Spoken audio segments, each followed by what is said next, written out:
probably going to just edit this part out. Let's hope.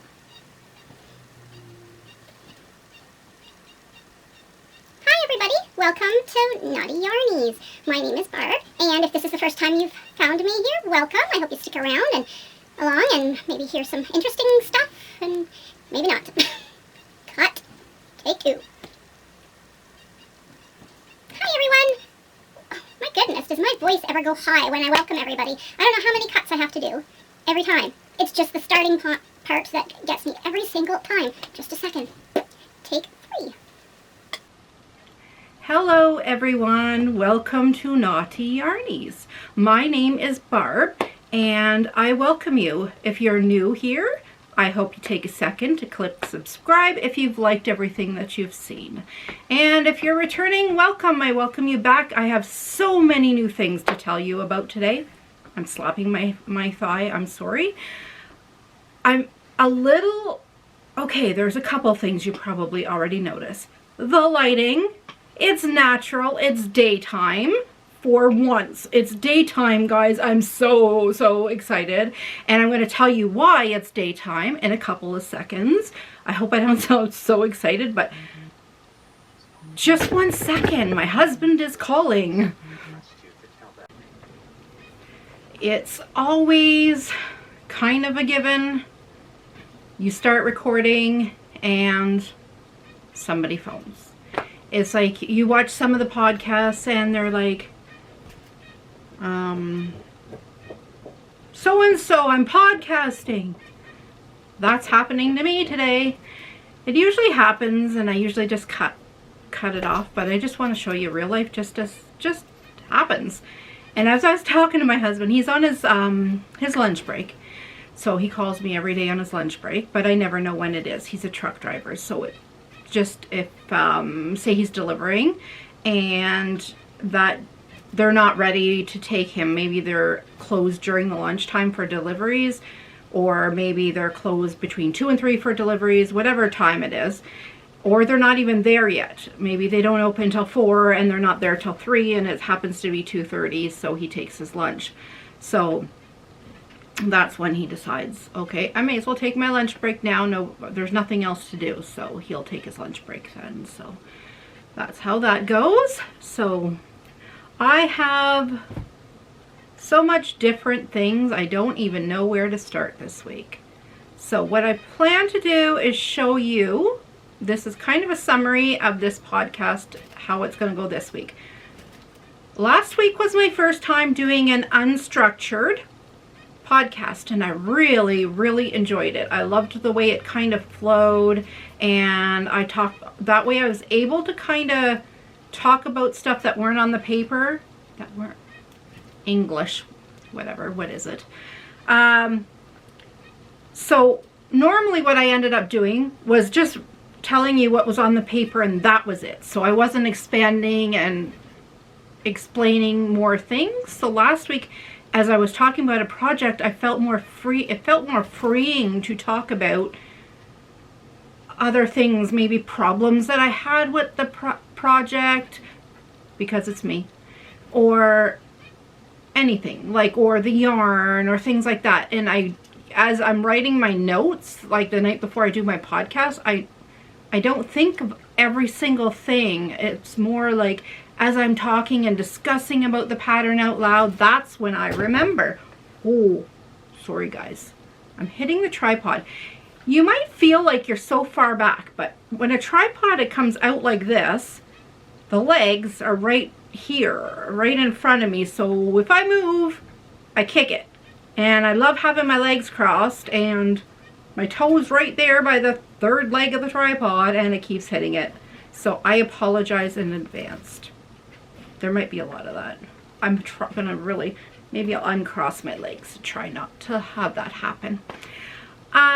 It's like I'm sitting here, if I don't have my legs crossed, I'm thinking in my head that you can see me, that you can tell that I don't have my legs crossed and I'm not being real ladylike. So I think that's what's in my head, that I have to have my legs crossed and be all proper and all that jazz. But yeah, I gotta put in my head that you can't see me below my waist. and then that won't bother me as much. So, as I say, so this week what I'm going to talk about is, of course, the regular stuff, the finished objects, my whips, and I only have a couple of those. I've got lots of finished objects, which I call, you'll hear me say FOs and whips if you're new. Whips are works in progress. Finished objects I call FOs. And sometimes I have a hoe, which is a half object that's finished. And I have some purchases to show you. I have some, actually I lied. I have 4 whips. I thought I only had 2. That'll teach me. I have a new adventure that is yarn related that you'll want to hear all about. Also, I did a lot of things to do with filming this week that aren't necessarily a podcast, but might interest a few of you, or a lot, I don't know. So stick around and I'll talk all about my other ventures at the end, and they could be very interesting because, yeah, I was really, really excited to do this. So I've been doing, even though you haven't seen much of me in the last couple weeks, I did my last podcast 2 weeks ago. I didn't do one last week, but I had Hirschner's Harnyal, I was going to say. I did a Harnyal. No, I did a yarn haul, Hirschner's. What I'm going to try to do, I'm going to point up here. No, I'm going to point up here. Okay. I think it comes in the left. So when I go to edit, I'm going to try to put the link. I'm not even sure if I'm able to do that yet. I might have to have 1,000 subscribers before I even could do that kind of stuff. But if it's up there, click on the link for the yarn haul if you enjoy those type of things, because I had quite a humongous box and some really, really neat yarns that I'm going to try out in the future. I don't think I'm using any of it yet. Next podcast, I will have something casted on. That I'll tell you about towards the end. Hopefully I remember. I have the yarn sitting here to remind me. So the kind of future whips, future FOs, that'll be at the end as well. So if you don't care to see all the works I'm doing and you just like to find out all the information and the future stuff, just fast forward and go on to there. That's not a problem. So some people like different parts of podcasts. I'm not offended by that. Go ahead and check it out because, yeah, it's going to be fun. So I just want to take a second and tell you about, if you've been here a while, you know that it's taking me 2 or 3 nights to film for my podcast because my battery on my camera kept dying. Well, I did a couple days of investigating and found a YouTube channel that had nothing to do with cameras or anything, but he had tagged the words that I was looking for. So my Canon G7X Mark III is what I received for Christmas from my husband and my 2 sons, and it's called a vlogging camera, and it does amazing stuff. But the camera dies after half an hour, and the battery, or to an hour, depending on how good of picture you want. So I had to look up a way that I can have steady power to it. So this gentleman had recommended this cord, and it has a USB-C on each end. So that's the first thing I had to purchase, and that was $15. And then he said you can't just use that alone. You had to buy this block, and it's kind of like the block you get with your phone that you plug in to charge, except it's a humongous one, but it converts steady power, not just so when it's charging. So when my camera is fully charged, it doesn't stop. It still releases the energy completely and steady. And it takes the USB-C, and then my camera takes the USB-C. It flows. I was able to record a whole whole bunch. I wanted to say something else, but I really don't want to curse on my podcast. But I made a crap load of videos this week that I've got to sit down and edit. I think there's 3 hours of how-to videos of some interesting stuff that I'll talk about at the end. It's pretty exciting. Really, really exciting to me, and I hope to at least a couple of you guys. So yeah, I just want to tell you about the camera, the cord, and that you'll not get interrupted this time or any time in the future. I'm going to have it all together, my crap's together. I'm going to be able, I got the editing, like I said the last podcast, I bought the editing software. I could do all the things now. I could have it all figured out. I could put pictures, I could do that. The only thing I don't know about was that link. So I'm going to try that. That's the new thing that I'm going to try next time. So on to it. Here we go, guys. Buckle up, because we've got quite a lot of stash used up, and oh, I'm so happy with the things I'm working on and that I've finished as well. So my first little pile that I have of finished objects, they're all hats, but they're just really, really fun hats. When I go to the gym in the mornings, I do 2 hours on the recumbent bike. We're there at the gym for 5 to 6 hours.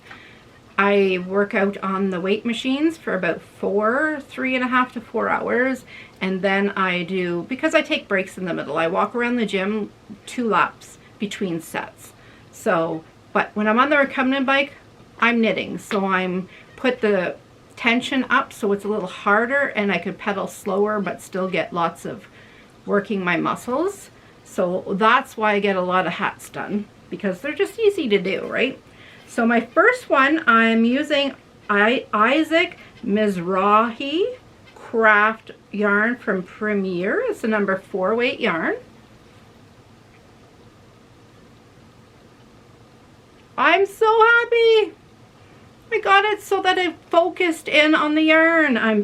This thrills me this week, because boy, last time, like, I did a lot of searching on YouTube to figure out how I could do this. I just did a plain Jane Ross hat, except the Ross hat calls for 3x1 ribbing, and I rather 2x2 ribbing myself.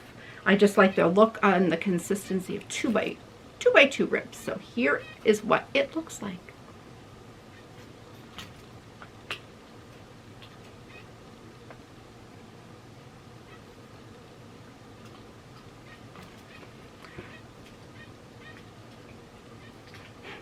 The speckles in this are amazing. I'll tell you though, the yarn is pretty scratchy. It's not real soft yarn. I'm not impressed, but for a hat, it's, you know, if you like the prettiness of the hat, that's all it's about. If you have hair, I wouldn't recommend this as a chemo hat or someone who's losing hair, because it's a pretty scratchy hat, but it looks pretty. So I had fun working on that. It's a real sturdy yarn. And the stitch definition is really nice on it. So yeah, so this is an adult size hat. I use a 5mm. No, I used a 4.5 millimeter. Even the DPNs when I got to the decreases. So I just used a 16 inch 4.5. And then I switched to DPNs to do the decreases. So that's the first one. The next one I did, I'll show you the hat first, then the yarns. The same thing, 16 inch, 4.5 millimeter knitting needles and 4.5 DPNs. I don't change for the brim. Some people do. I don't. I just start with the smaller size and continue up with the smaller size. Here's the second one.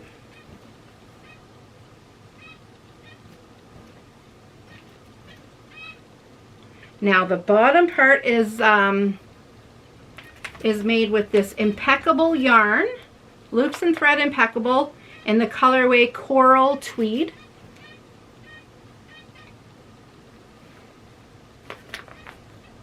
And the top part is in the Super Saver Polo Stripes.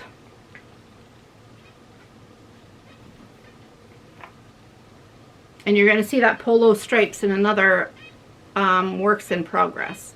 Well, not another, this is an FO, but in a works in progress. I'm kind of finding with the natural lighting that this is showing up a duller, like it's a more bright colorway, and it's showing up like the brightness, because it's so bright, is making it a little bit dull looking, but it's really, really pretty bright.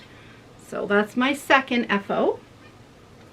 My third, we'll go with this guy. There's 5 hats in total, so I'll just whip through them pretty quickly. My fifth one is pretty darn cute. I love it. It has a brim that I folded up. You can unfold it and make it a slouchy beanie if you like, or as we say in Canada, toques. Put a pom-pom on if you like. I just kind of played with texture and made up my own pattern on that, using just some pearl stitches. So I'm going to tell you, I used the Impeccable yarn on with the tweed.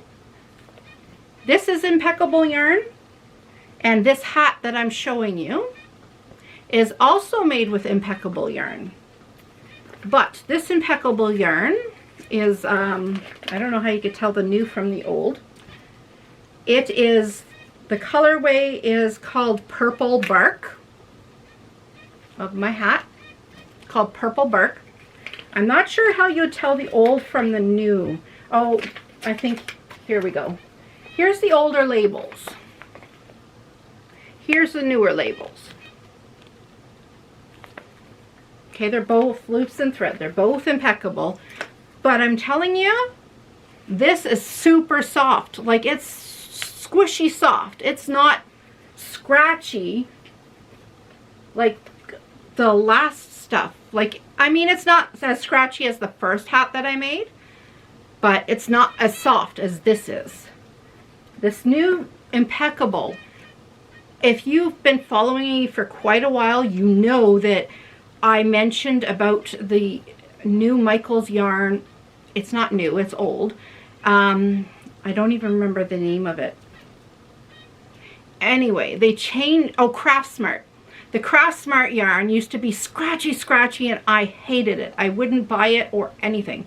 Then around, I don't know, was it last fall, they changed the line, and it felt so soft to me for the price. That's how this is. It changed. They changed something. It still says 100% acrylic, but it's so soft for that, like compared to the old stuff. And I wore this hat. I did actually 5mm knitting needles for this one, but it kind of bloomed as I used it. I don't know how to explain it, but I wore this out on a cold, cold day. It was minus 20 something. We do Celsius here, so I'm not sure in Fahrenheit. Minus 20, I think it was minus 24. And it kept me warm with the double folded brim, and it was cold out. And I usually, with a knitted hat, I would need like a really chunky wool hat to even slightly keep me warm. This kept me warm. My head was sweating. So I don't know what it is with that new yarn, but I'm going to message them and tell them how much I really love this yarn. For the price point it is, it was awesome. Sorry, I didn't mean to go on a tangent about that, but I just wanted to let you know, if you've ever tried it and you thought it sucked, go ahead and try it again, because give it another chance, because it was nice to work with. This is also the same thing. Oh, I don't have the little tag for it. I think I remember what it is though. But this is the same kind. That last one was Purple Bark. This, and it was a Speckle. I think it was called, oh, I'm sorry, I didn't tell you that. Impeccable Speckle is what that one was called.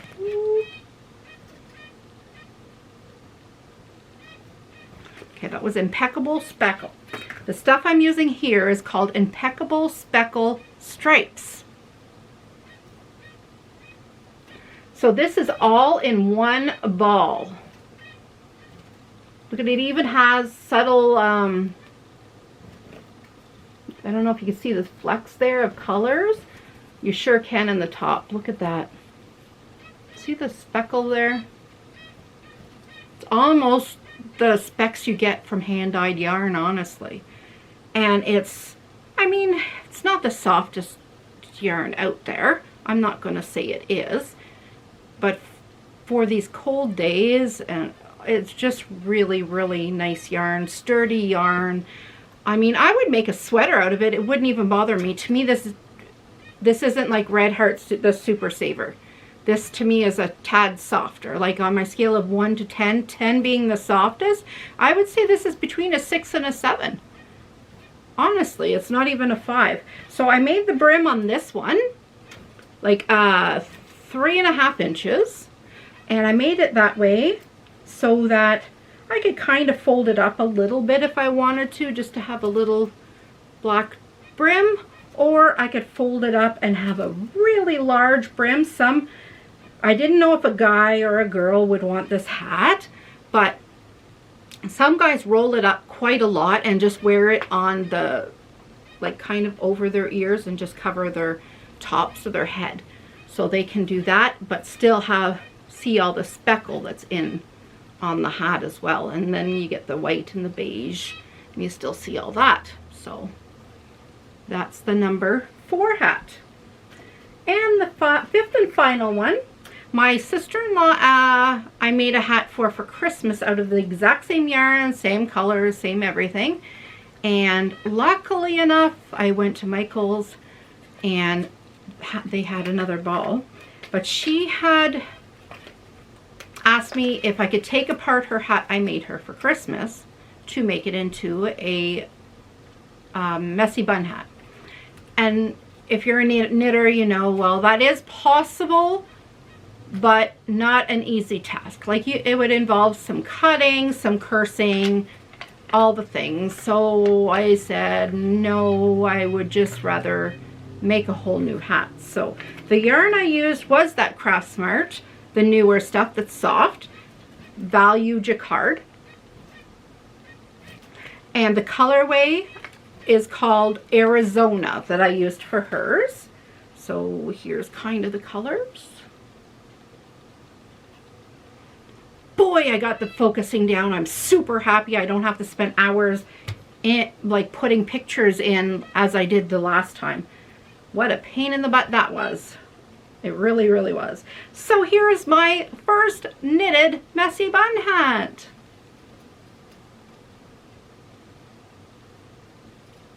Oh, that's so pretty. I had to wait till I podcasted to give it to her. And I don't have a ponytail in to model it, but you could see that there's the whole, I apologize about my dog barking. Whiskey? No.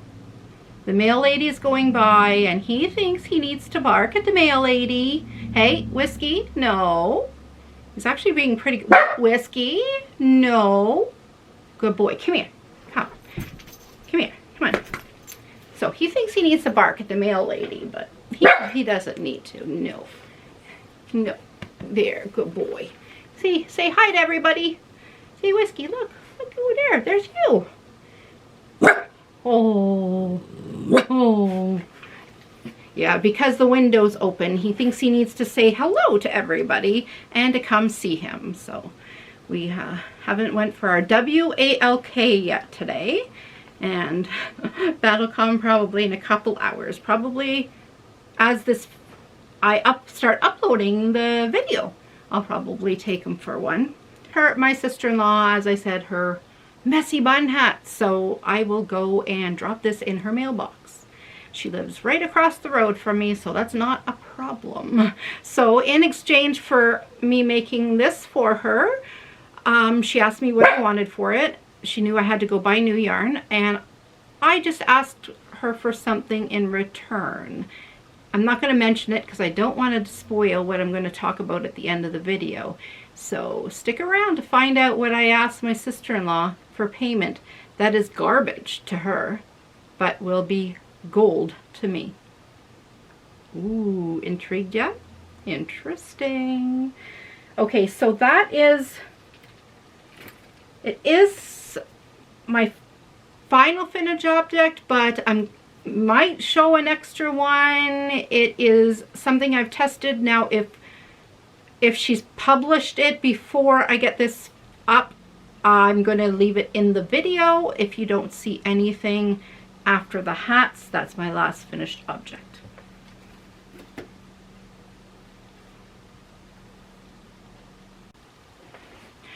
Okay, I'm back. I apologize. I just remembered. See, sometimes making notes is a good thing. I do have some notes written down on my list of the things that I was supposed to grab for and have ready for the podcast, but I don't know. Yeah, no excuses. So I made test crocheted, and I showed you kind of just like a little sneak peek of it that I wasn't supposed to do, but I test crocheted for Kayla Osborne, and it was a sweater, short sleeve sweater called the Valentine Lace pattern. Now it's available on Ravelry now, so if you go check it out, called Valentine's Lace. Or Valentine Lace. She did hers in red and some beige colors, or it might be a light pink. My printer might have ran out of ink at that point. I did mine in Yarnspirations Karen Cotton Cakes in the colorway of Frosted Pink. It's kind of showing a lot lighter because of the light than it actually is. And the other colorway is called, ooh, if I could get it out of here. Let me see if I have a whole ball.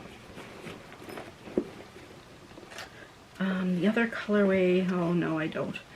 It's called Sunset Dream. You'll see it on the bottom. Sunset Dream is the second color.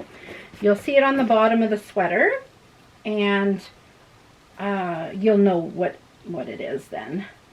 Sorry, I'm just untangling some tangles here, but it looks finished. I have it on my mannequin, took some pictures. It was hanging beautifully. Look at the sleeve. I'll put it up here. Look at the sleeve work that goes up on your shoulder. I'm not going to put it on, and I'll explain to you why. This is the whole process of when you test for someone. They learn as well as yourself as you're testing. So she sends the pattern, and I'm a very quick crocheter, and she gave us I think it was more like 6 weeks to do it. And I almost had it, I had it done all the way to the bottom section where the lace is, and I was into the lace part quite a ways, like probably way down here. I only had 2 more of the fan plate stitches to go do around, and when she changed the pattern. So what she hadn't put in the original pattern was that you can make this part here, which is where your breasts would be in this section. Well, as you can tell, I'm pretty chesty, and if I had this on, my girls are like way down here, like way down here. So the lace would be sitting over half my breasts, and this line would be right across the middle of my chest where my you-know-whats are. So it wouldn't look good at all. So what she changed the pattern to be would be to crochet this part until the length you need it to fall under your breasts. And I didn't get that memo in time, and I just said to her I was having issues with my head. That was the 5 days I was having the bad headaches, and I said I really can't tear it all back. So I said I was going to try to, what I was going to try to do was do like, oh, what do you call that? You can do a sweater in the round, and then you cut a little piece, you cut down the middle so you can make a cardigan. I forget what that's called. Words are going out of my head today. I was going to do that. I was going to just cut out this one row, and then I thought I could just take that part off and continue on and then just sew that part back on. But I tried. Where is it? I tried and it just didn't work. This part, just to get this part off, took me like a couple hours, and as you can see here, it's loose, so all the chains are just hanging there and in the balance. So I would have had to try to figure out a way afterwards to pick those little tips up and attach them. So I just explained to her, I said, I will fix that little hole and I will gift this to somebody who's shorter on the top end or smaller chested than myself. So it turned out so pretty though. So we'll be making one in the future for myself, and I do recommend the pattern. It's all fixed, really is. And do not let this lace intimidate you. At first I looked at all the wording of it, and it overwhelmed me at first, I will be honest.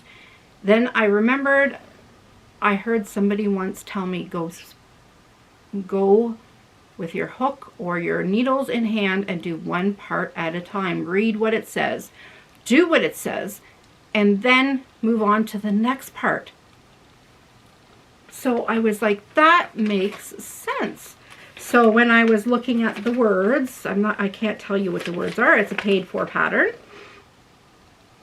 But let's just, like, you just say it says half double crochet in 10, and then single crochet in 20, and then double crochet, I'm just making stuff up, in 30. So do one section, then the next section, then the next section. Of course it's lace, so it's not just double crochet and all that stuff, but just take it section by section and don't overwhelm yourself by looking at it as a whole, because that will overwhelm you. When you see a pattern, read it through for sure, just so you get the gist of it, but don't let something overwhelm you, because if you do it section by section, you will totally get it. It will come. And if I had a headache so bad and I was able to do it, you got it. Yeah, you can do it too. So that was my other FO. I'm calling FO. I don't have the ends darned in. That's because I was going to try to extend the body, but I couldn't.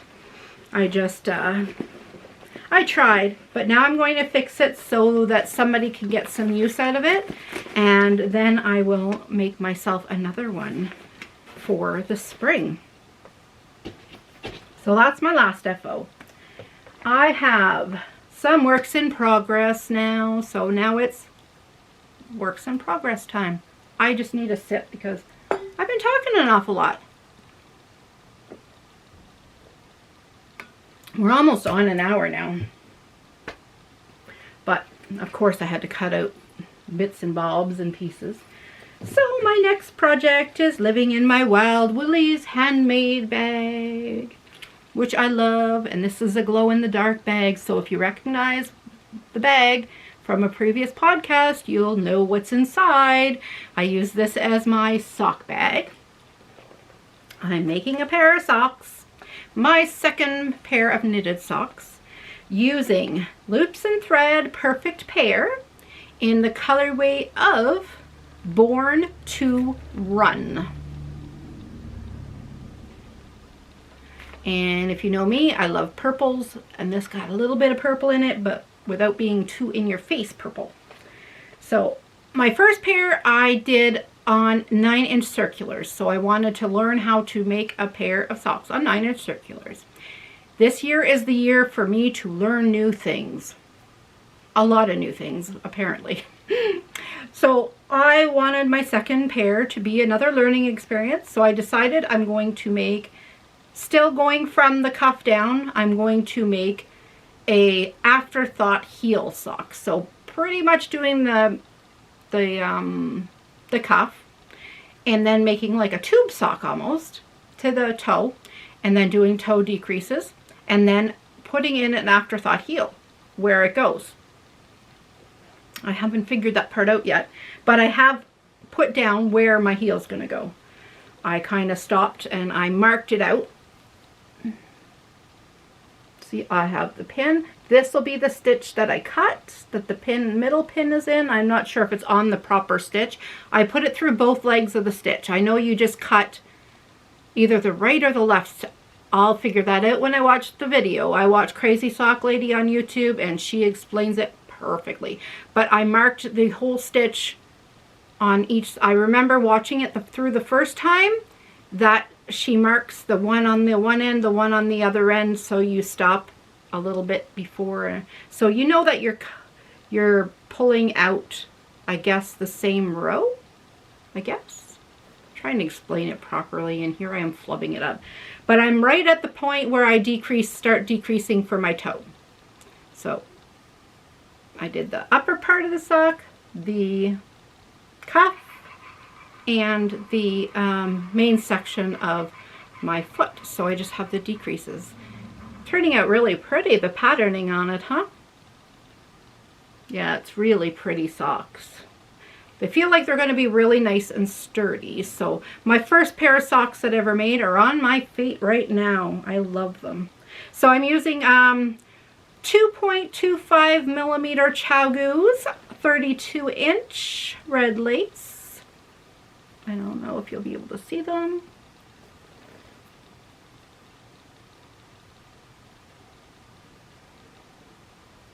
There we go. That is actually working amazing, the zoom on it. So, oh, and Wild Woolly's handmade for the bag. You could check her out on Instagram and on Etsy.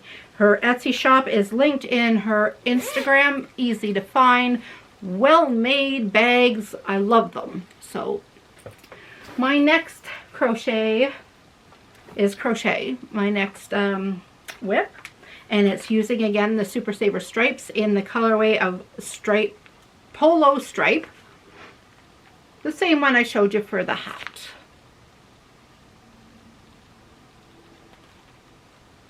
And it's again much brighter than what it looks.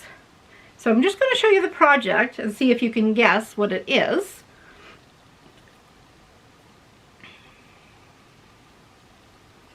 You might be thinking leg warmers, but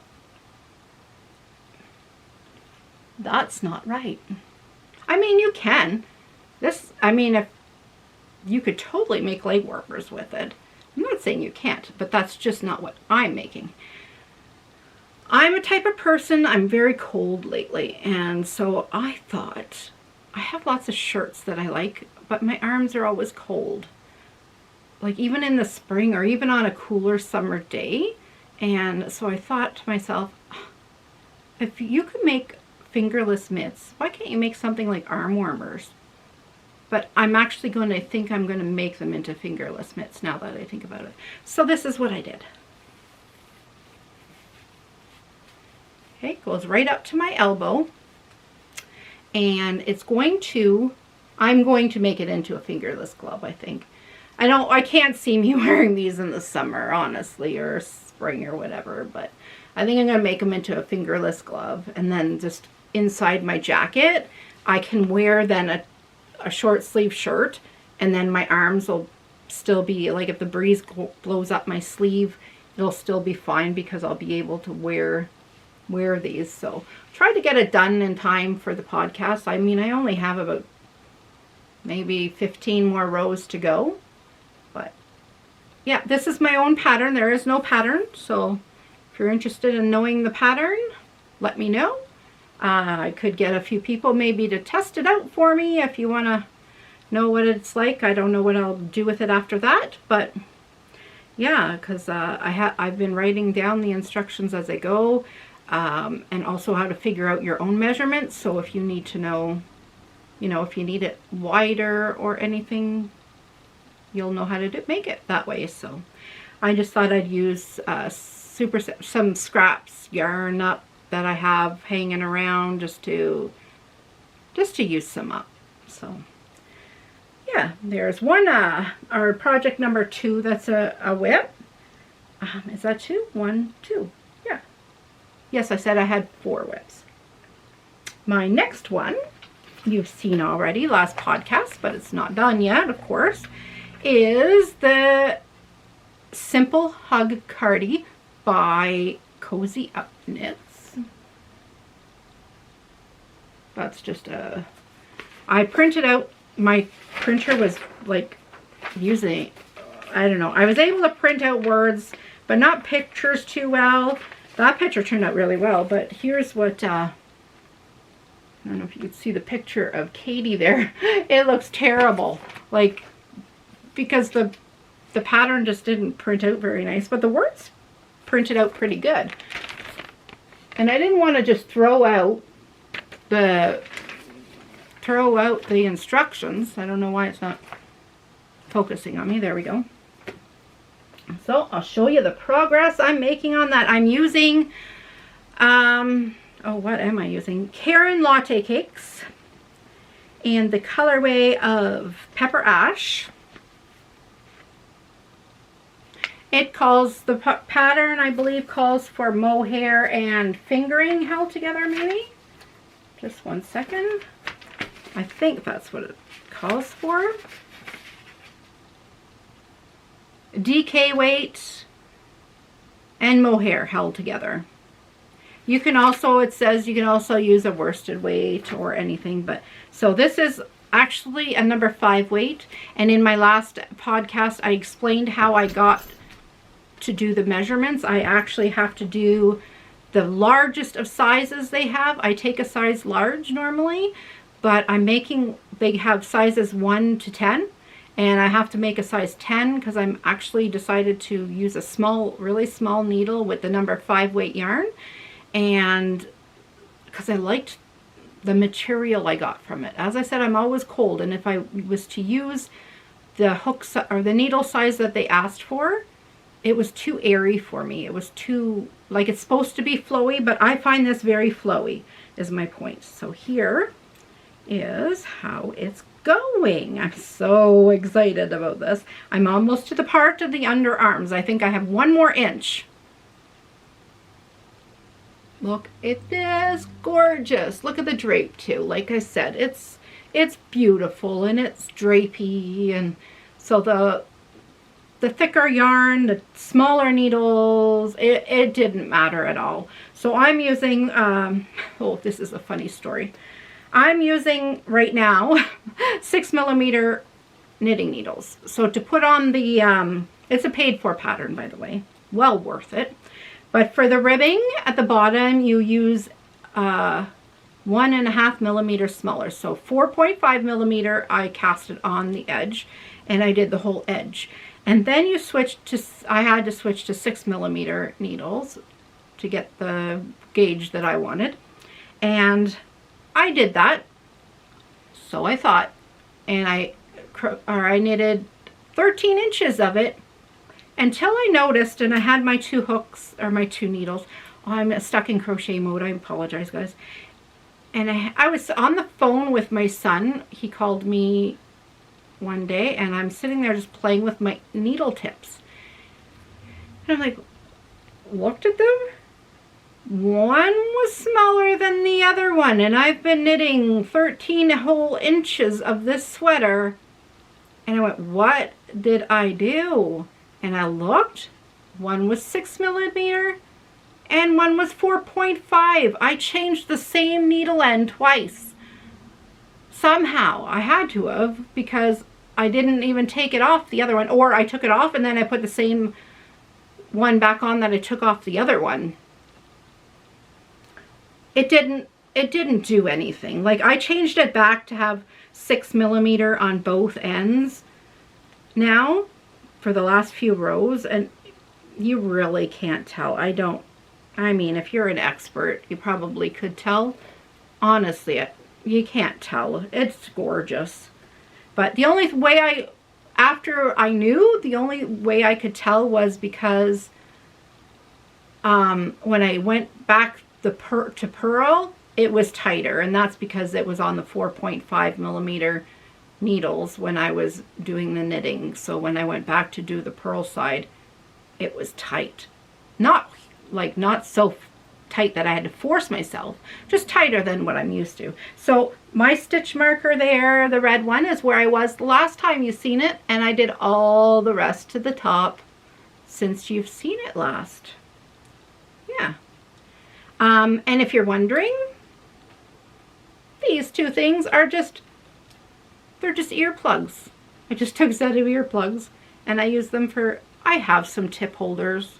I really do. Or savers, or I don't know what they're called, but I just decided to use that. And it is in just a local to me bag maker, made out of cotton. It has the handle, it has the ones that you could pull. It has a little wee pocket inside, but just a nice size sweater bag. Yeah, and I love that one. So it's just in this one. And my last whip is housed in just a bag that I think I got it maybe at Avon. Like a giraffe inspired bag with a nice big handle. Nothing fancy, just a light material nylon in the inside. I am making something crocheted using loops and thread brush colors and the colorway Emerald. And do you see the sparkle? Oh, it's pretty. My husband picked this colorway out. He's seen the Emerald. My birthday is coming up in 2 months. My big 50, 2 months. And 2 months, 2 weeks, and 1 day from today. That's crazy to think about. I don't even want to think about it, honestly. But he thought this reminded him of spring, of my birthday, and cozy, and thought I needed something to wear out of this. It is so soft and snuggly. To me, it reminds me of mohair or alpaca, but like a cheap form, obviously. But it's a number 5 weight bulky yarn, so it's really nice. It's a hand wash only, but I'm okay with that. I'm wearing it over a shirt. It's not going to be a sweater that I just wear next to my skin anyway. So what I'm making, I'm actually designing myself as I went. I'm making kind of, I guess it's called, is it a shrug? It's like one of those things, it's a square, and you fold it in, and you make your arms, so you have your arms, and you put maybe a little sleeve on it, and you do a trim around the whole inside, and ta-da, you have a little sweater type thing. That's my idea. But I'm doing my own little thing, so I haven't shown any of this progress, but here's how it works up.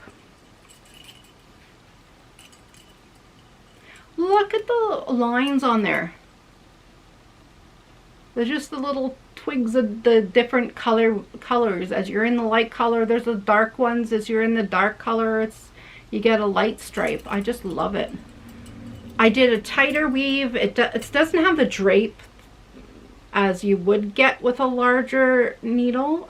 Now I'm saying needles and I should say hook. So the hook does it call for? It calls for a 5.5 millimeter crochet hook. I'm only using a 5. It's only 0.5 difference, but I think I crochet tighter than I knit. I did a lot of crocheting in the last 6 years. But oh, I just love it. I can't wait to drape myself in this material. It's going to be super soft. This is about more than a third of the way that I want it to be, the size. I have I like to do little tips and tricks here and there as I go. On my projects that I kind of put aside that I'm afraid I might forget. So like crochet, you put the hook away. I do, at least. I have a drawer for a little drawer thing for my hooks beside my chair, so I never keep the hook with the project, because sometimes I'm working on 2 or 3 projects that have the same size hook, and if I put it in with the project, I have to go searching for it. So I put a little, like a progress keeper, so it's openable clasp. Openable? Is that even a word? Openable. It is now. I have a clasp that's you can open, and I have little tags that I bought, and I just write on it the millimeter of the needle I'm using. No, the millimeter of the hook I'm using. Ha! Barb! My goodness. So just to give you a little tip, if that is something that helps you out, I hope it does, because that spared me a lot of anguish, I tell you. So yeah, that's my last whip. I don't have a lot of whips, and I'm trying not to get overwhelmed with whips. I do have another whip. I lied. So I have 5 whips right now, and hopefully I don't go, I don't like to go over 7 or 8. I like something that's mindless and crochet and mindless in knitting. I like to have one of each that are challenging. I like to have one in each that are fast to do, so that I get progress and that I can have a finished object to show you. And then 2 that one of each that are just anything. So that's kind of how I choose what I show and what I can do, so that I always have something finished knitted, something finished crocheted, something on the go knitted, something on the go crocheted, all the things. So that's my reasoning between all of that. Here I go, wanting to cross my legs. I'll do it now. Okay, how many minutes are we at? I'm going to press stop because you don't need to watch me have a drink. And the 30 minutes is coming up, and then we're going to dig into the good stuff. So if you're just here to see what I've made, that's all I've made. That's all I'm going to be showing. I'm going to talk about what the future makes are, and I'm going to show you some acquisitions and talk about my new ventures. Some of my new ventures are actually finished objects, but they're not knitted or crocheted. If it interests you, stick around, because you won't regret it. You'll get to see, if you don't stick around, you will see videos come up on my YouTube that aren't podcasts. So if that doesn't interest you, just don't follow those type. Just follow my podcast ones. And if they do, I can't wait for you to see all that I am doing, because I am excited. I've been super, super busy with it all. So I'm just going to press pause, and then we'll get back to it. Okay, for future makes, I'll talk about that first. In my yarn haul for Hirschner's was some fashion yarn, and this colorway is called Tuscan Sun, and I am going to make the Alaska hat with it. That's what I've decided. I looked through, the Alaska hat calls for fingering yarn, but if you look through their, oh my gosh, they must have 10,000 project pages on Ravelry. People have all the way to bulky weight figured out, and they'll tell you what needle size, how many repeats to do, all the things.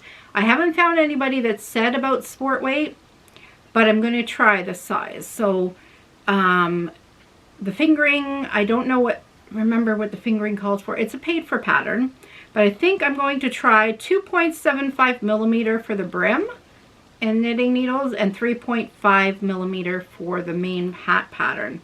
I'm going to originally start off with the exact same amount of repeats, and then I'm going to do so much of it and measure it, and then go with gauge from that. And if I have too many repeats, then I'll cut one out, but I don't know. I'm going to see, because it's okay if it's a bit of slouchy hat. I'm fine with that. So I just wanted to let you know that's one of the projects that I plan to cast on this week in knitting. Between, I like to have a challenging something, and my challenging crochet is the thing I'm test crocheting right now. So I will have one challenging, because I've never did color work in knitting before. So I have started one, a stocking, and I haven't even dipped in yet. I did the stocking up to where the color work starts, and it's sitting in my project bag. So maybe after I get started on this simple like not simple, but smaller project in the color work. I'll get used to it, and then I'll be able to go into my stocking and finish that up. So watch for that in a future podcast. Now, I'm just going to take a quick note, make sure I talked about everything. Oh, I want to say a couple of things before I get into all this stuff. Scott from Great Scots Knitting. Thank you, because that's exactly the perfect name. I had asked for suggestions last podcast for my mannequin, whom I forgot to bring out tonight. But I didn't have anything to put on her today because all of my wearables were, oh, I could have stuck the crochet sweater on her. Rats. Oh, maybe I'll put a picture of her wearing, here, I got a point so I remember to put a picture of it up here when I'm editing. So this is Everybody Meet Myrtle. Thank you, Scott, for the name. I wanted, like, not an antique, and I just wanted an old-fashioned type name for her. And I thought Myrtle suits her. So, World Meet Myrtle, my mannequin. Perfect. So there's Myrtle. Thank you again, Scott. I appreciated that. Also wanted to say today that I'm a mom of a 27-year-old today. My oldest son's birthday. He is 27 years old today. I can't believe it. I'm not even a grandma yet. I've had a discussion with him, I know. He's been engaged for almost 2 years, and because of this world and all the things going on, there's been no wedding, so, and not even plans because we don't know. Everything's up in the air, so I'm like, you know, you could, I don't know, make me grandma anytime. Anytime, I wouldn't be offended. So I'm just, you know, I'm not getting any younger. I'd love to be a grandma. See all my friends, they have, even some of them have teenage grandchildren, and I'm like sitting here going, I can't wait. I can't wait. So, but it's his birthday today. Happy birthday, Ryan. I love you. And today is National Sons Day, and I am lucky enough to have 2 sons. So my youngest son is 25 and my oldest is now 27. So I have 2 amazing, amazing sons. They're both in the mechanics business. My oldest is a Red Seal mechanic in Ontario, and my youngest is a mechanic apprentice in Ontario as well. Obviously, he lives here, so. Yeah, I forgot at the beginning to say happy birthday to him. I'm going to have to edit something in there. So if you've already seen it, you're like, Barb, you already talked about that. You know, you'll know why. So, uncross my legs. First, I'm going to do my acquisitions. And actually, I'm going to talk about, I don't know how many of you like yard sales and secondhand stores and that kind of thing. Well, I have a couple things from that, and that's what I'm going to show first. So I found this bag at my secondhand store. It stands up, it's sturdy, it has nice material on it. Oh, I have some of my yarn in there. I love it. It was only $2.99 Canadian at my local Value Village, it's called, which is surprising because Value Village usually is really outpriced, like overpriced, but I just had to have that. I just love the wicker look, and it's, yeah, it's perfect. It stands up as I'm pulling my yarn, so I'm using that as a yarn bowl kind of at the same time. And another thing I found at that same store was a book called Pure Wool from Sue Blacker. And it's a knitter's guide to using single breed yarns. Oh my gosh. This was $5.99, and when I purchased 4 books, I got 1 free. So this was one of the books I purchased. I purchased also a workout journal for my husband, which are like $20 to $30 on Amazon. And then I just purchased 3 just reading books for myself also. But there is 20 patterns in here.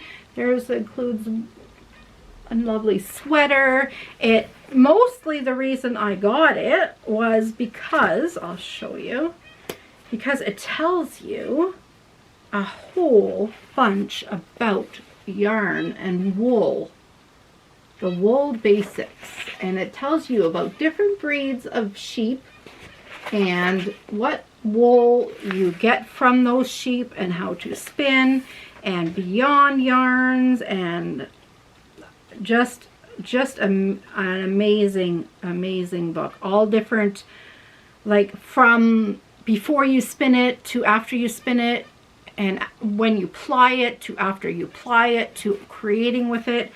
A beautifully well put together from sheep to product. Gorgeous, gorgeous book. So I can't wait to get reading that and me even trying a few patterns out of there. Then I bought a bag full of other yarns. I'm not going to show you all the yarns. They're just normal yarn. And it had this in it. And I paid $3.99 for this whole bag of yarn. And this ball of yarn was $19.95. See that price tag right there? $19.95 regularly. And it is, I don't even know. It says on live or online super sock 6 wash wellness 2 color. It's 75% superwash wool and 25% polyamide. So if you're familiar with this wool, or if you've made something, I've looked it up on Ravelry already, and I've seen a couple of projects already made with this, from socks to a hat, I think, and a cowl, I think, on Ravelry. So I just couldn't believe that this was thrown in. I just seen sock yarn. I didn't even see the $19.95. And then when I, oh, the colorway is called Party. It's, I mean, it's superwash. It's softer than, you know, softer than merino, or yeah, no, it's not as soft as merino. No, I scratched that. But it feels like it's going to be sturdy sock yarn. That's what it feels like. And it's actually a 150-gram ball. So I can make really tall socks. And I seen on, a podcast this week, Forest City Knit Girls. They're from London, Ontario. And one of the girls made a tube sock with no heel in it. And I think I'm going to try my hand at that. Carrie it was, if you're interested. So go back to their latest podcast. She made these tube socks, and they were slouchy style. They reminded me of the 80s. I mean, I was a teenager in the 80s, and I loved her socks. So I'm not sure if 150 grams will completely do it. So what I plan to do is wind this up into 75-gram balls, so 2 75-gram balls, and then work up the tube sock as far as I can go. And then if I need more, then choose a solid color. So I'll have most of this from, I think she goes, does she do toe up? Yeah, maybe I'll go toe up. I usually go cuff down, but maybe I'll do toe up. So most of this color is from the toe up, and then the solid color will be on my legs. I think that's what I'll do. So that'll be after I finish the other socks. So that's what I'm going to do with that. I also put in a Ravelry Amazon order for the cords that I was talking about at the beginning. And so when you put an order in of $25 or more, you get to purchase these things called add-on objects, and the add-ons usually cost you a little less money. One second. So these add-ons, you can buy as many as you like, but you can't buy them alone. You have to purchase other things with them. So I seen some mohair that I liked, and they were only $5. I was very skeptical, and I wasn't sure where they came from.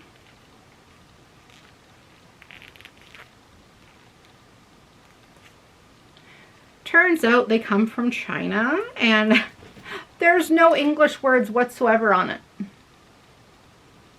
Nothing. I know online it tells me the yardage, the weight. It shows the symbols for washing, like hand wash and cold water and all that stuff. I know they're half the weight of a normal size ball of mohair that you usually get. So if I think most of the normal ones are 50-gram balls, and this is, I believe it's 30. So it's a little more than half, and I don't remember the length, but it's obviously half the amount. But I'm pretty impressed. It's really soft. And I went for a neutral color because whatever, say I use a dark purple, it's mixed with this light gray. It's going to make it just a lighter shade of purple. Oh, I can't wait to use this. It's super soft. Hey, it's worth $5, so I bought two. $10 worth of mohair.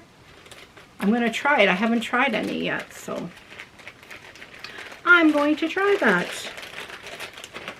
So that's my last purchase. Just look at my picture here. Okay.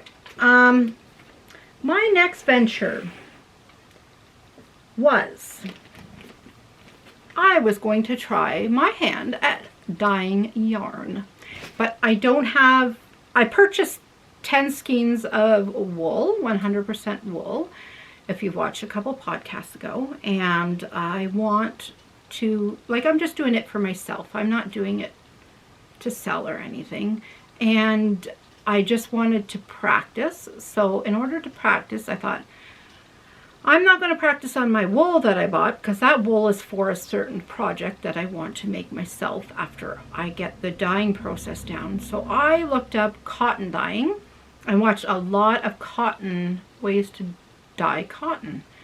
So first step I did, well, before I even start that, there's going to be videos coming out. I taught there's two videos, one to show you how to make a copper mordant, and another how to make a metal or an iron mordant, and those two will be separate, and they turned out amazing. Like these I recorded 2 weeks ago, and after my last podcast.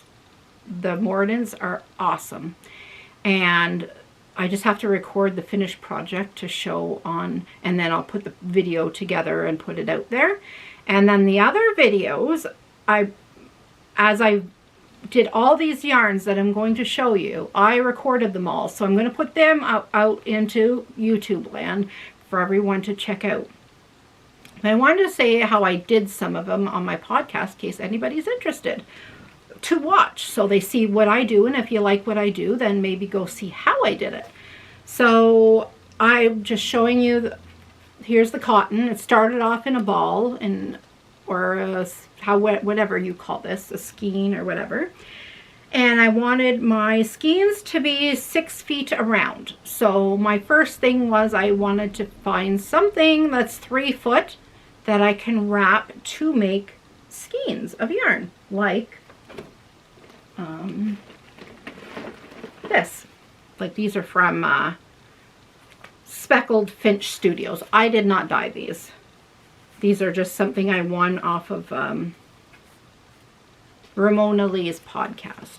So I wanted to make skeins up with cotton yarn. Cotton yarn doesn't come in skein form, but in order to dye, you need to have, you know, them opened up. And so I went outside and found myself an old board.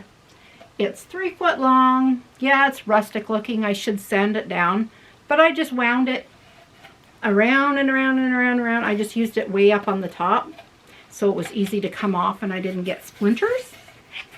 So that's what I used. Wanted to share that with you.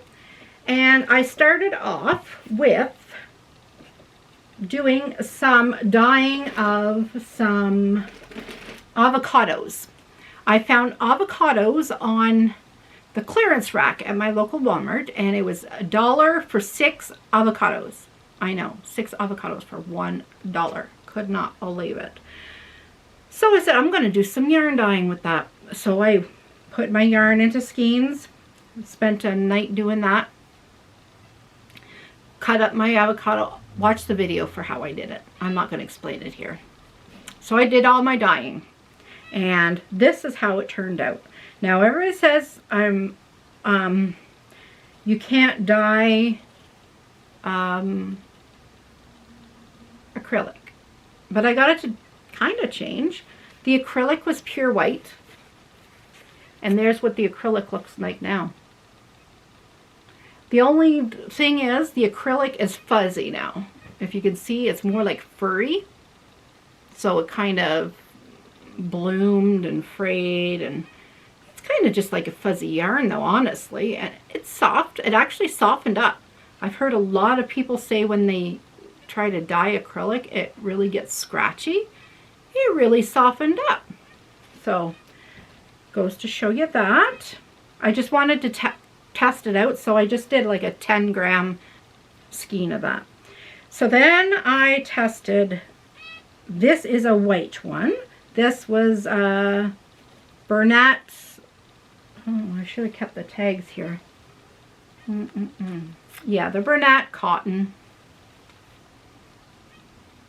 It's really showing really light. I think I'm going to close my curtain a bit so you can see the colors better. Just 1 second, guys. Okay, I closed my one curtain, so hopefully it's not too, hopefully it's not too dark to show you the colors. So here, where did I put the white? Oh, here we go. So here's the Burnett cotton that was pure white. Don't know back here, it's still, okay. And then here is the next two that were, they were a beige color, but this is white, just showing you the shade difference. So they're a little bit darker than that first one. So here's the white one, and here's the two beige.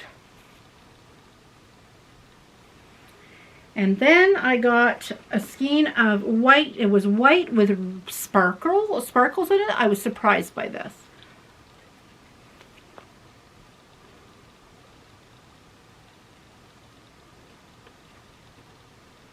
Look how pretty pink that is. Really, really pretty, eh? And then the next one was also white, and I dyed it with the avocados. Then I spritzed some, I think it was some water enhancer, you know, the squirt things that you squirt in your water. A little bit of a cherry one, because I thought, oh, maybe that'll give some pink stripes to it or something. But supposedly, food coloring dye is not supposed to work on cotton, but I think it did. What do you think?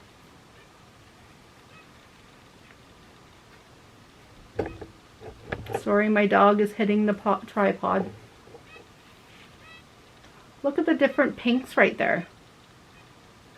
I really think that the food coloring did work, because I don't think the avocado made it that deep a pink. It made it pink for sure, but not that deep a pink for those deep pink stripes. Like, that's luscious. Really pretty. So I can't wait to use these yarns. I was so excited. So I had enough in my dye bath, because using natural dyes is not the same as using like acid dyes or anything like that. It doesn't soak up all the dye that's in the pot. So you're left with a pot full of color. So you could use more dyes, or you can, or more yarn to dye up more yarn, or you can use it to make something else. So I got have a cotton tank top that I wear under one of my crocheted sweaters. Actually, I might have wore it the last podcast. It was a crocheted sweater. It was pink, and then you would have seen white stripes. And for my tank top was white, and I'm like, I'd like to dye that with the avocados to make it pink for my podcast. Oh, excuse me. So I threw it in, and I figured I'm going to play with tie-dye a little bit, like tie them in with the elastic bands, and this is what I got. Hopefully you can see the rounds. Let's see. There we go. See there where you can see where I put the elastic bands. Look how pretty pink that turned out to be. Sorry for the wrinkles. I should have ironed it. Oh, it turned out so pretty. So pretty. Gonna look just a tint of pink underneath. Depending on the light, it looks pink. Some lighting, it looks peachy, but it's definitely a pale, pale pastel-y color. So that was the avocados. And that's all I dyed. I shouldn't say all I dyed. That was a lot of skeins of yarn I dyed with just the pink avocados. So then I was like, I'd like to still play with cotton. And I know that I seen projects out there that had used tie-dye, actually packages of tie-dye. So my husband bought me a tie-dye kit with all these colors in it.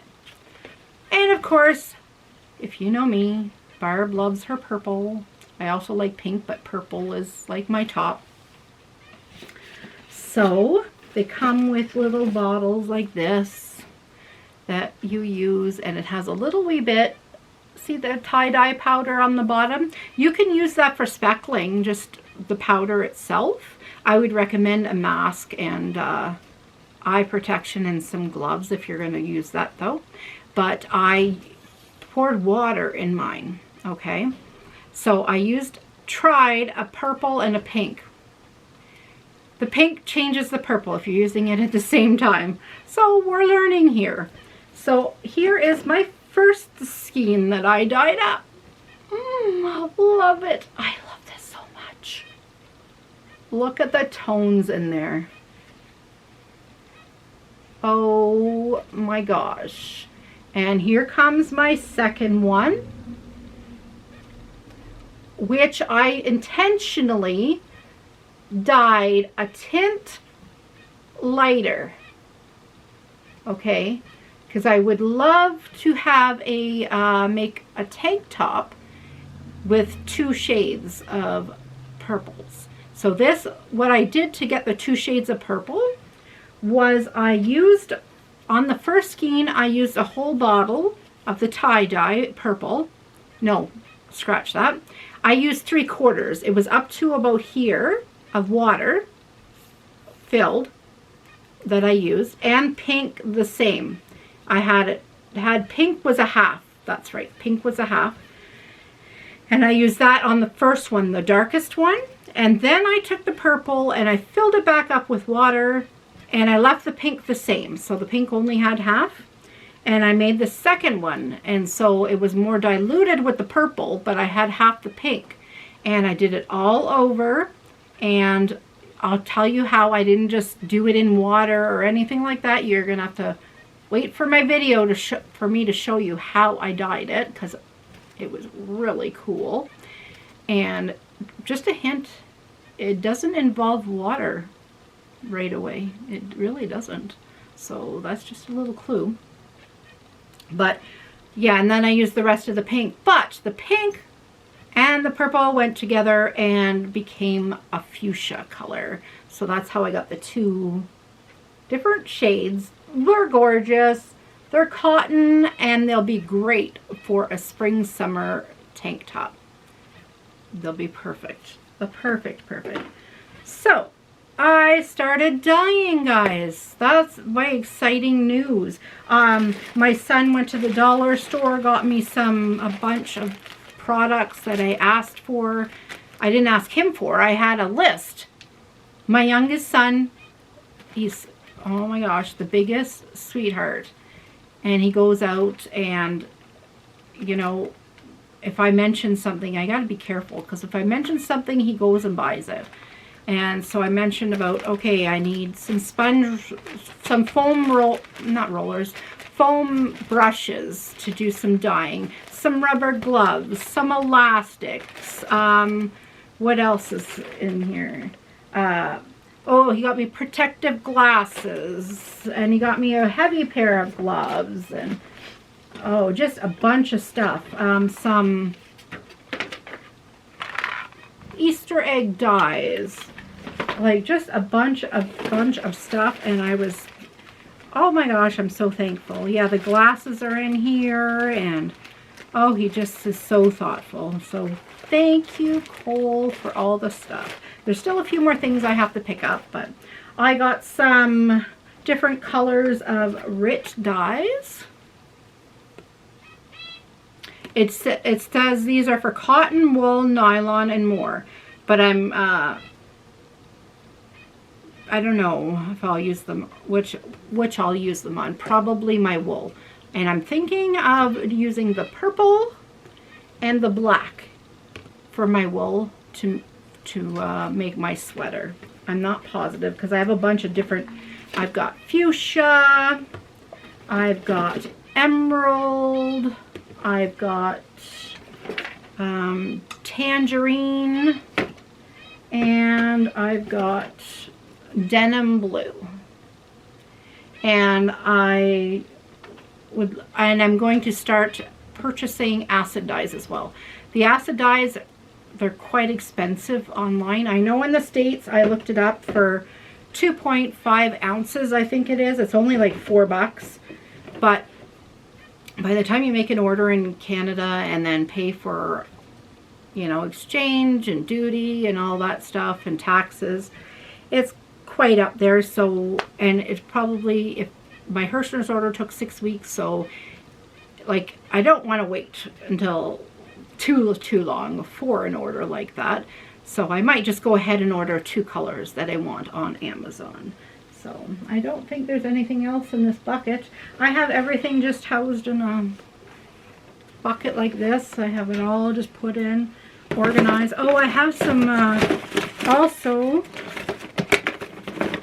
have some Wilton icing colors. Little bottles of icing colors. Yeah, I have some of those too you can use for yarn dyeing. You can't, like I said, you're supposed to not use them on cotton or acrylic, but as you've seen the results, play around. Figure out what works for you, what doesn't work, and yeah, it's all in good fun. So, I'm trying to think if there was anything else I had to say. Oh, and for the dyeing yarn, your water for your home, if you're using water from your home to do the dye bath, it changed the alkalinity, the pH in your home water will change the outcome of your product. So, and so will mordants. So it all is a balancing act. So what I decided to do was, I've seen some yarn dyed with avocado before that was actually even deeper pink than what I got, but they use distilled water or spring water or well water, and I use my city tap water. So what I did this week, it was a melting day, so all the snow was melting off my roof. I put a tub under, like a tote underneath the drips, and I caught all kinds of drips, and I'm going to use that water to do my dye bath. So, I mean, you could rinse it with whatever you'd like and wash it afterwards. But to do the dye bath itself, to use rainwater or snow or icicles, collect all that kind of stuff, because that would be the best type of water to use. And right now we all have so much snow out there here in Canada, so may as well collect it and save it up for the summer to do some dyeing. So, okay guys, that's it, and I feel like I have more to talk about. I'm trying to make sure that I spoke of everything that I said. Watch at the end of the video about my test crochets. Yeah, I think that's about it. So I hope everyone's well. I hope especially everyone in the lower states, Texas and surrounding areas, that everybody got through that okay. You guys were in my thoughts and prayers that whole time. Hope everybody's well, doing well, and staying safe, and doing all the things you need to be doing. And yeah, hope everybody has a wonderful March. I can't believe we're in March already. This is crazy. We're in the 3rd month already. Oh, I know what I wanted to talk about. I mentioned about I say cow, crochet along or knit along or that. I want to do something that counts down to my 50th birthday, which is in May. And it is in the middle of our long weekend in Canada, Victoria weekend. And it's in the middle of that. And I think you guys in the States have another, it's not President's Day. What is it? You have a national holiday at the last Monday of May as well. I can't think of it off the top of my head because my words fail me every time. But yeah, my birthday's in the middle of those two things anyway. So, and I wanted it to do something to do with 50. I don't know if I wanted to do something to do with 50 days of doing something or a particular project. I was also thinking of maybe a particular color or a particular material, or I don't know. That's what I'm going to spend this next week deciding on what I'm going to make it about.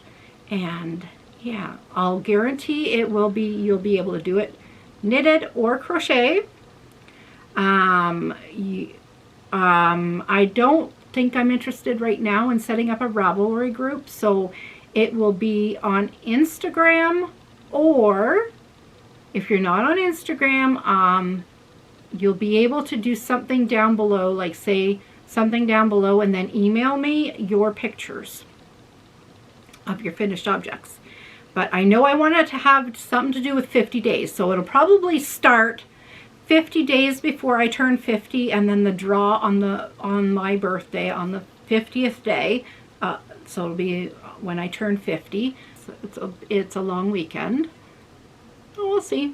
But any ideas, let me know down below. I can't wait to hear what you suggest. But keep in mind, I want to have something to do with the 50, so I'm going to have that spread out to be 50 days. So maybe I'll even make it 50. I don't know.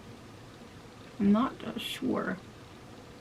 So yeah, the 30th of May is my 1-year pod anniversary.